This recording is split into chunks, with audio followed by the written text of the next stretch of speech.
No Novamente de hoje, aqui no nosso Cotidianamente, a nossa live diária, vamos continuar conversando sobre esse tema que está aí na tua tela, os excluídos. Começamos essa conversa ontem, tentando entender um pouco melhor. Foi uma introdução muito rápida aqui, mas acho que importante para nos conceituar qual será o caminho que nós vamos traçar e por onde nós vamos andar, né, com relação a esse assunto. E hoje nós continuamos a nossa conversa. Eu já vou aqui mudar a nossa tela. Deixa eu fazer o que eu tenho que fazer aqui para dar certo. Muito bem. Já vou mudar a nossa tela para essa tela aqui, para que você tenha o recurso aí do PowerPoint, dessas imagens que a gente usa aqui para conversa. Bom, hoje nós vamos entrar em um caminho longo, abordando a ideia de como Israel deveria cuidar desse grupo chamado os excluídos. Essa é a nossa ideia a partir de hoje. Como eu já disse, é um caminho longo. Vamos percorrer uma boa parte do Antigo Testamento entendendo isso. Mas hoje fazemos uma introdução, por isso que eu coloquei aí logo em seguida no início, porque nós vamos começar, sabe de onde? Do início. Bom, quando nós analisamos a criação humana descrita no Gênesis, o que é que nós podemos pensar? Aliás, é bom nós nos lembrarmos que a cultura ocidental pensa a criação do homem dentro dessa perspectiva, coisa positiva para nós, né?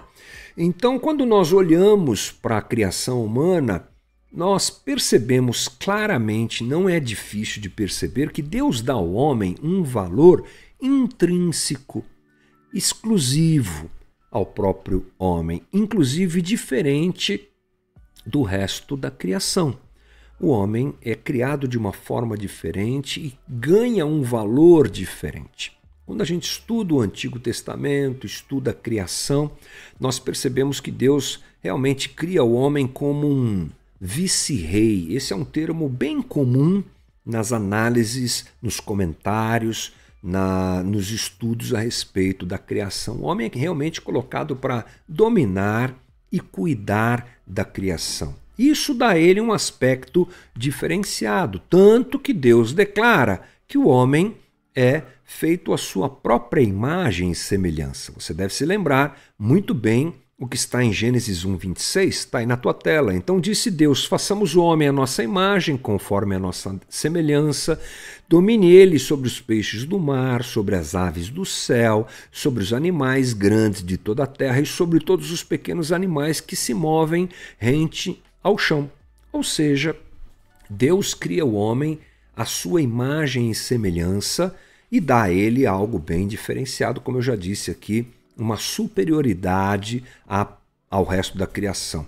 Agora, veja que coisa interessante. Deus diz o texto que cria o homem à sua imagem e semelhança. O termo teológico para isso é imago Dei. O que é imago Dei? Está aí na tua tela. É uma expressão oriunda do latim que significa a imagem de Deus. Façamos o homem à nossa própria imagem e semelhança. Bem, então nós podemos entender que quando Deus cria o homem, ele dá ao homem uma condição diferenciada. Mas, na percepção divina, não há um olhar diferenciado entre ser humano e ser humano. Como assim? Isso. Deus cria o homem superior à criação, ok? Mas ele não cria o homem diferente quando comparado a outro ser humano. Ou seja, diante de Deus não há homem, não há mulher, melhores ou piores. Ou seja, os valores que nós os valores que nós comumente utilizamos para avaliar pessoas ou diferenciar pessoas, tais como sexo, cor, idade, classe social, e até mesmo alguns que são mais subjetivos, como cultura, conhecimento, eles diante de Deus não significam nada. O homem olha a humanidade por igual, por esse valor que o homem tem. É assim que Deus olha para a humanidade. Deus nos iguala na sua graça e Deus também nos iguala em nosso pecado. Olha que coisa interessante. Dois textos que nós podemos perceber isso. O primeiro deles é aquele que você tão bem conhece. João 3,16, dizem que é o texto bíblico mais conhecido. Porque Deus amou o mundo de tal maneira que deu o seu Filho unigênito, para que todo aquele que crê não pereça, mas tenha a vida eterna. Deus nos iguala quando manifesta a sua graça. Ele não diz assim que enviou o seu Filho Jesus Cristo para que todo aquele que nele crê, mas que tem curso superior, tenha a vida eterna. Ou mas para que todo aquele que nele crê, mas que for de uma cor, negra ou branca, tanto faz, ou amarelo, como a gente costuma dizer, tenha a vida eterna. Não há padrão nenhum além de crer em Cristo Jesus para se ter salvação. Então Deus nos iguala na sua graça, mas interessante que Deus nos iguala também no nosso pecado. Romanos 3,23, todos pecaram e estão destituídos da glória de Deus, menos os que têm mais dinheiro do que os... Não, todos são todos. Então o que se percebe, portanto, gente, é que se tratando da manifestação da sua graça, Deus, o Criador, não nos distingue. Em se tratando também da nossa condição pecaminosa, isso também acontece. E mais, Deus nos iguala, inclusive, quanto ao nosso destino. Essa conversa é para nós percebermos que somos iguais. Aqui, fomos igualados na criação, fomos criados com a mesma condição, somos iguais agora e seremos iguais no nosso destino. Sim, porque independente de qualquer situação vivida, nessa rápida passagem pelo mundo que nós temos, não importa se você viveu aqui uma situação de poder, de glória, ou de anonimato e miséria, o destino de todos é igual, dobrar os seus joelhos diante do soberano Deus. Romanos 14:11.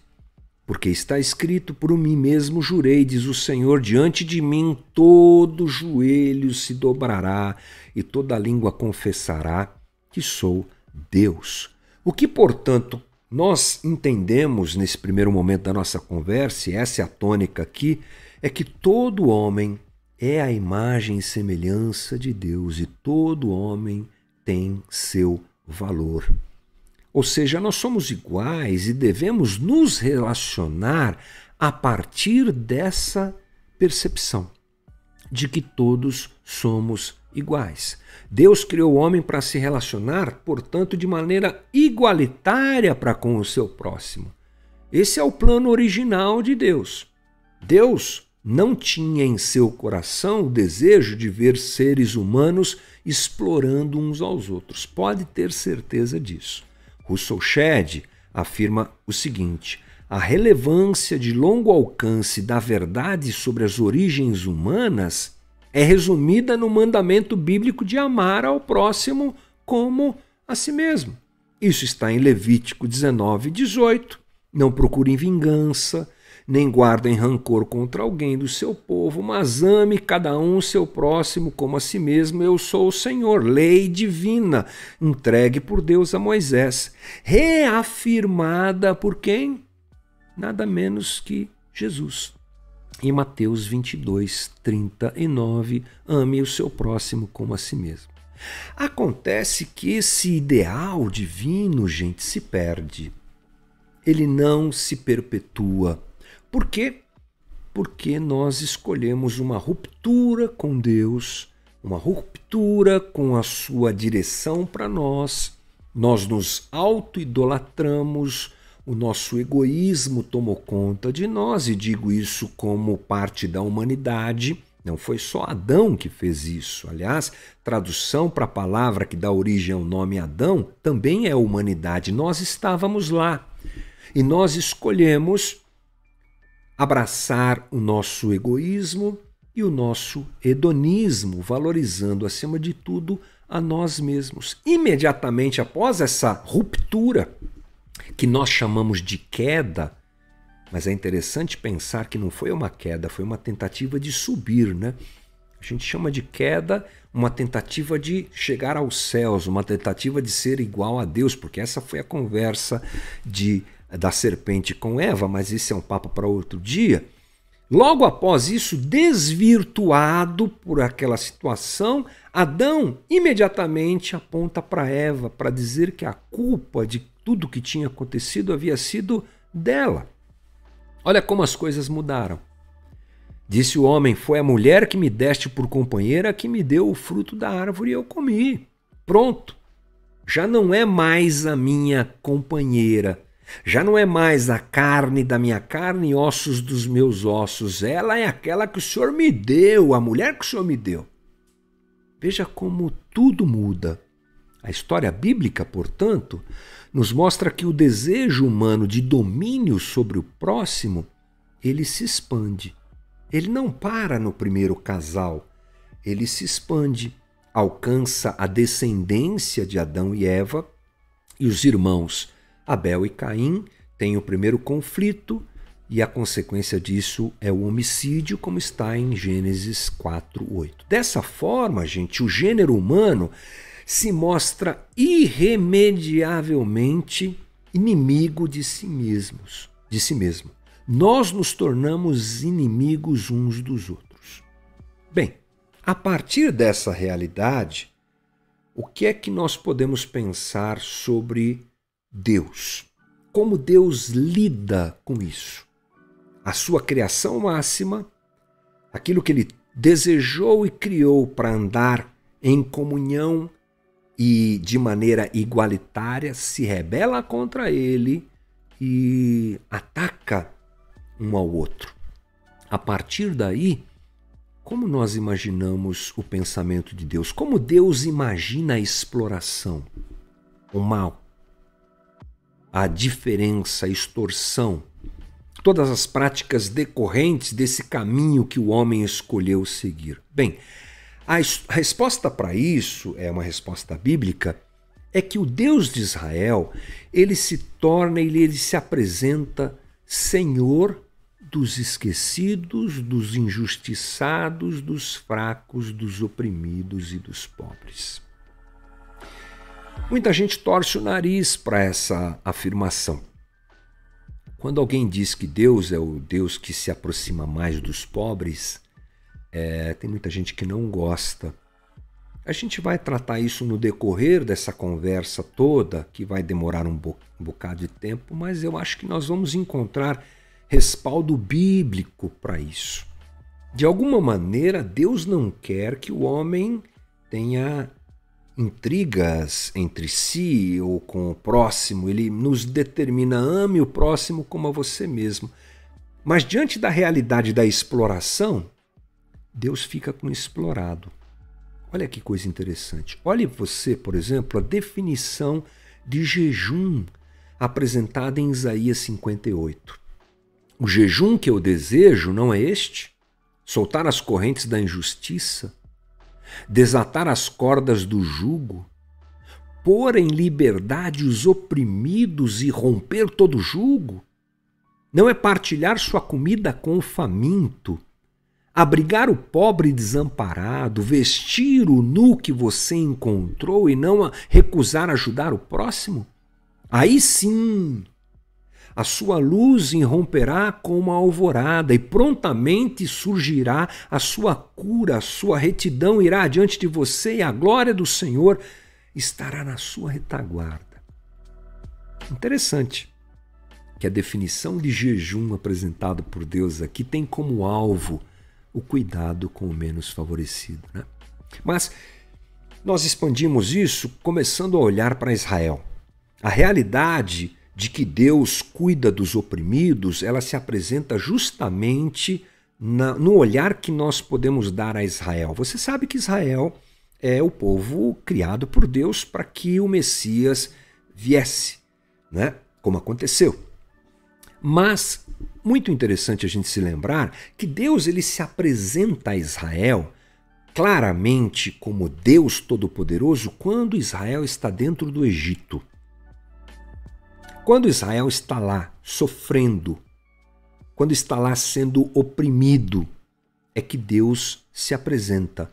Israel, naquele momento, era o Israel oprimido, excluído e explorado. Veja, por exemplo, o que diz Êxodo 2, 23. Os israelitas gemiam e clamavam debaixo da escravidão, e o seu clamor subiu até Deus. Ouviu Deus o lamento deles e lembrou-se da aliança que fizera com Abraão, Isaque e Jacó. Deus olhou para os israelitas e viu qual era a situação deles. Então nós podemos afirmar que o povo de Israel no Egito já era uma nação em formação. Ganharia sua completa, sua plenitude mais à frente, depois do Êxodo. Mas, nesse momento, já está sendo oprimida. E Israel não conhecia esse Deus ainda. Lembre-se, Israel foi para dentro do Egito por conta da ida de José, que levou Israel para lá, que no começo era uma família, poucas pessoas. Mas esse foi o plano divino para preservar Israel da fome que viria. E lá dentro Israel se torna grande, mas José morre, a família de José morre, o faraó que conhecia José morre, e Israel se torna uma nação escravizada e oprimida mesmo, provavelmente se esquecendo de Deus. Esse enfrentamento que Moisés tem com o faraó é uma disputa de poder cósmico. Por quê? Porque o faraó representa as forças, também os deuses do Egito. Ele mesmo é uma encarnação que se autodenominava divina. Você sabe bem disso. Os faraós eram homens com a condição divina atribuída a eles. E esse Deus que se revela a Moisés e se revela a Israel, é o Deus da misericórdia para com os explorados. Deus está se revelando já inicialmente para Israel como um Deus que livra os oprimidos. E quem são os oprimidos? Israel. Deus está livrando Israel da opressão, da fome, da escravidão, da tortura e de tudo que eles viviam dentro do Egito. Assim, o próprio Êxodo esclarece a Israel a característica desse Deus é um Deus do cuidado com os oprimidos, porque Deus age assim com Israel. Javé se apresenta como Deus que os tirou do Egito, gente. Olha que coisa interessante. Eu sou o Deus, Êxodo 20, versículo 2. Eu sou o Senhor, o teu Deus, que te tirou do Egito, da terra da escravidão. Essa é a identificação de Deus para com Israel. Eu livrei vocês da opressão. Esse é o Deus de Israel. E isso tem a ver com a gente. No decorrer da nossa conversa, nós vamos entender.